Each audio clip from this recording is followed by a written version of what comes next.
Hello everyone, welcome to Edu Standards. मैं हूं तमन्ना। हम आपका चैप्टर थर्ड कर रहे थे, जिसका नेक्स्ट टॉपिक पढ़ेंगे आज हम न्यू एग्रीकल्चर स्ट्रेटजी, जिसको हम न्यू एग्रीकल्चर पॉलिसी भी बोलते हैं। ओके, तो स्टार्ट करते हैं। न्यू एग्रीकल्चर स्ट्रेटजी थी क्या? न्यू एग्रीकल्चर स्ट्रेटजी एक प्लान था जो 2021 में गवर्नमेंट ऑफ इंडिया ने लॉन्च किया था।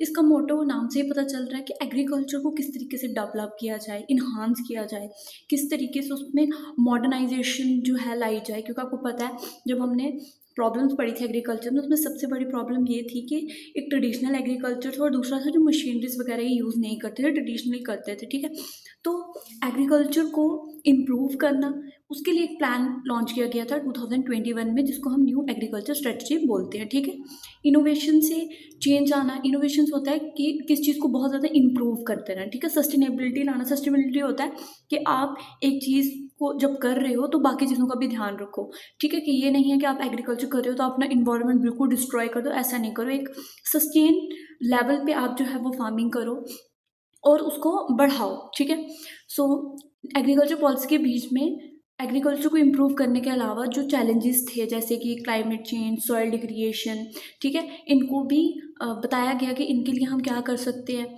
उसके अलावा एक मोटो जो एम किया गया था न्यू एग्रीकल्चर स्ट्रेटजी में, वो ये था कि 20% इंक्रीज होगा प्रोडक्टिव में बाय 2025। ओके, सो नेक्स्ट है पिलर्स के। स्ट्रेटजी पिलर्स क्या थे एनएएस के, न्यू एग्रीकल्चर स्ट्रेटजी के? सबसे पहले स्मार्ट फार्मिंग। फार्मिंग को जो है वो स्मार्ट तरीके से किया जाएगा। जैसे हम आज आर्टिफिशियल इंटेलिजेंस हर फील्ड में यूज़ करते हैं, इस तरीके से एग्रीकल्चर की फील्ड में भी जो आर्टिफिशियल इंटेलिजेंस है उसको यूटिलाइज किया जाएगा, उसको ज़्यादातर यूज़ किया जाएगा और एग्रीकल्चर टूल्स जो हैं उनको भी एनहांस किया जाएगा। ठीक है, नेक्स्ट है क्लाइमेट रेजिस्टेंट। आपको पता है जो क्रॉप्स हैं, बहुत सारे क्रॉप्स हैं जो क्लाइमेट के हिसाब से जो है वो मतलब अगर क्लाइमेट थोड़ा सा भी ख़राब हो तो हमारी क्रॉप जो ख़राब हो जाती है, मतलब रेजिस्टेंस नहीं दिखा पाती हैं। तो इन्होंने क्या किया, सीड्स जो थे, जो क्रॉप्स थी, उनको डेवलप करना स्टार्ट किया, रिसर्च स्टार्ट की। ठीक है, जैसे क्या होता है हाइब्रिड वैरायटी सीड्स हैं, इसके अलावा जो बाकी तरह के सीड्स हैं उनको भी डेवलप किया गया। ठीक है, नेक्स्ट है मार्केट डेवलपमेंट। आपको पता है जो हमारे फार्मर्स हैं और जो मार्केट्स होते हैं, जहाँ से यूजर्स जो है अपनी चीज़ें खरीदते हैं, ठीक है, इनका डायरेक्ट लिंक बीच में नहीं होता है। ठीक है, तो डायरेक्ट लिंक बनाने की कोशिश की गई। इसमें जो है आप बोल सकते हो जो डिजिटल मार्केट्स हैं उनको लॉन्च किया गया। उसके अलावा जो मिडल मैन का कंसेप्ट था उसको हटाया गया। नेक्स्ट है रिसर्च इनोवेशन।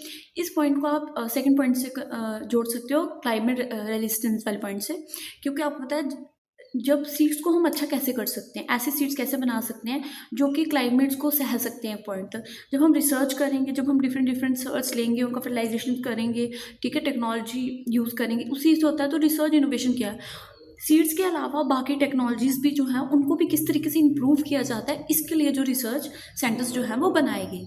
ठीक है, आपको पता है आजकल तो कुछ क्रॉप्स जैसे मशरूम्स वगैरह वो हम घर पे भी उगाते हैं, है ना। कुछ ऐसे प्लांट्स हैं जिनको लेबॉर्ट्री में उगाया जाता है।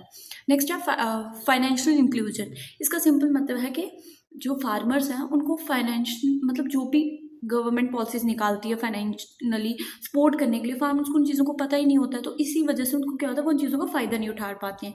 इसलिए उनको फाइनेंशियल नॉलेज देना कि किस तरीके से हर काम होता है, कहाँ पे उनको सपोर्ट गवर्नमेंट प्रोवाइड करती है, कहाँ से वो सपोर्ट ले सकते हैं। ठीक है, तो इसी तरीके से लिटरेसी जो प्रोग्राम्स हैं फाइनेंशियल वो यूज़ किए गए। ठीक है, नेक्स्ट है ऑब्जेक्टिव। ऑब्जेक्टिव्स क्या थे, सस्टेनेबल ग्रोथ। सस्टेनेबल ग्रोथ मैंने आपको बता दिया। इस तरीके से प्रैक्टिस करना फार्मिंग की, जो हमारा इन्वायरमेंट है वो क्या हो, डिस्ट्रॉय नहीं हो। हम बोलते हैं इको फ्रेंडली फार्मिंग प्रैक्टिसेस जो है उसको डेवलप करो, उसको प्रमोट करो। नेक्स्ट है फार्मिंग प्रोस्पेरिटी। आपको पता है अगर हम आज भी फार्मर्स की कंडीशन इंडिया में कुछ ज़्यादा अच्छी नहीं है, बट आप बहुत टाइम पीछे चल जाओ, 10-20 डिकेड्स अगर आप पीछे चल जाओ, तो आपको पता है सबसे ज़्यादा सुसाइडल रेट या सबसे ज़्यादा डिस्ट्रक्शन जिस कम्युनिटी को होता था वो थे फार्मर्स। ठीक है, प्रॉब्लम क्या थी कि जितना वो अपनी फार्मिंग में लगाते थे उनको कभी भी उतना आउटकम नहीं मिलता था।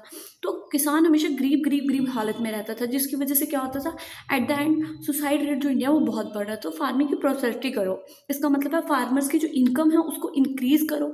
आप अगर फार्मिंग अच्छी हो रही है, ग्रोथ अच्छा हो रहा है, ठीक है, सॉइल डिग्रेडेशन नहीं हो रहा है, आप टेक्नोलॉजी यूज़ करें, तो ऑटोमेटिकली आपकी इनकम बढ़ेगी और जो पॉवर्टी है वो क्या होगी, रिड्यूस होगी। नेक्स्ट है फूड सिक्योरिटी।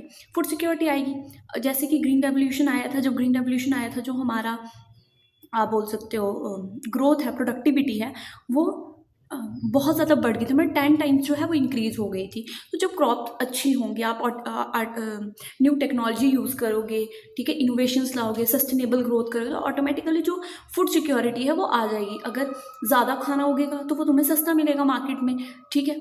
नेक्स्ट है इनोवेशंस। इनोवेशंस सेम पॉइंट है जो मैंने आपको पीछे बताया कि जो भी हमारे आर्टिफिशियल इंटेलिजेंस, डिजिटल टूल्स हैं, मॉडर्न टेक्नोलॉजी है, उसको क्या करना है, यूजेज में लाना है, ठीक है। इसके बीच में 2 प्रोग्राम और हैं जो मैं आपको नेक्स्ट वाली वीडियो में बताऊंगी, ठीक है। तो अब इसको यहीं ख़त्म करते हैं। आपको समझ आया हो, so thank you and like, subscribe the channel and press the bell icon for the upcoming videos. Thank you.